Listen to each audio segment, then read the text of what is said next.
কত বছর সার্ভিস করছেন? 5 বছর স্যার। এর মধ্যে সাসপেন্ড হয়েছেন কতবার? 5 বছর। 5 বার, বছরে 1 বার করে। আপনার রেকর্ড তো দেখছি বেশ ভালো। গোডাউনের ভেতর থেকে বেআইনি অস্ত্র উদ্ধার করার ব্যাপারটা আমি শুনেছি। কেন্দ্রীয় স্বরাষ্ট্র দপ্তর থেকে সতর্ক বার্তা এসেছে, বাইরে থেকে এরা যে প্রচুর অস্ত্র ঢুকছে। আর তাছাড়া শহরাঞ্চলে গুন্ডামি, ইফটিজিং, কিডন্যাপিং এর আর কি হারে বেড়ে চলেছে সেটা নিশ্চয়ই আপনি ভালোভাবে জানেন।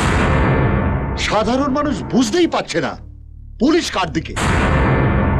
আমি সাধারণ মানুষকে ভরসা দিতে চাই যাতে তারা নির্ভয়ে পুলিশের কাছে আসতে পারে। এই জন্য আপনাকে সার্কেল ইন্সপেক্টর করে 4টে থানার চার্জ দেয়া হবে। যেসব থানাগুলো রেকর্ড সবচেয়ে খারাপ। স্যার, 5 বার সাসপেন্ড হওয়া যার রেকর্ড আছে তাকে এত বড় দায়িত্ব দেওয়া কি ঠিক হবে?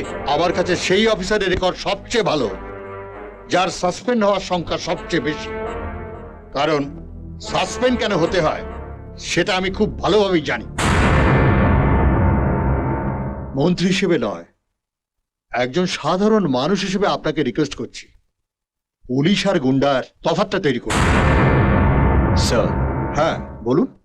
আপনি আমাকে যে কাজের জন্য প্রমোশন দিলেন, একটু আগে আমি সেই কাজের জন্য একটা পুরস্কার পেয়ে গেছি। তাই নাকি? তাহলে তো আজকের দিনটা আপনার কাছে স্মরণীয়। হ্যাঁ স্যার, একই কাজের জন্য আমার প্রমোশনও হয়েছে, আবার পুরস্কার হিসেবে বেইজ্জত হতে হয়েছে। মানে? বেআইনি অস্ত্র লুকিয়ে রাখার জন্য আমি একজন দাগি ক্রিমিনালকে অ্যারেস্ট করেছি। আমার মনে হয় এই অস্ত্র আমদানির মাথা কে ও জানে, কিন্তু তার কাছ থেকে কথা বার করবার আগেই তাকে ছেড়ে দেওয়ার জন্য আমার কাছে একটা ফোন আসে এবং বলা হয় তাকে ছেড়ে না দিলে আমার মাথার টুপি খুলে নেওয়া হবে। কে বলেছে আপনাকে এসব কথা?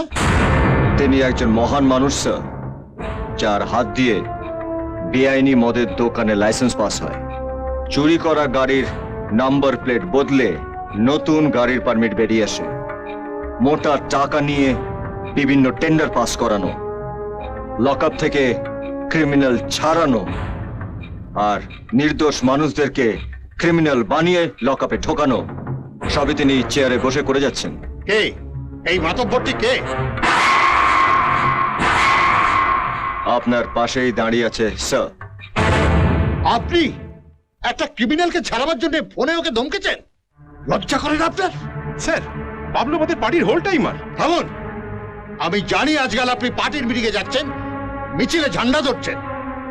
ওই পর্যন্তই থাকুন, বেশি বাড়াবাড়ি করবেন না, তাহলে আমার দপ্তর থেকে আপনাকে ঘাড় ধরে বের করে দেবো। যান, ওর প্রমোশনের চিঠিটা টাইপ করতে বলুন, সঙ্গে আর একটা চিঠিও জুড়ে দেবেন, ওকে দেওয়া স্বরাষ্ট্র দপ্তরের স্পেশাল পাওয়ার।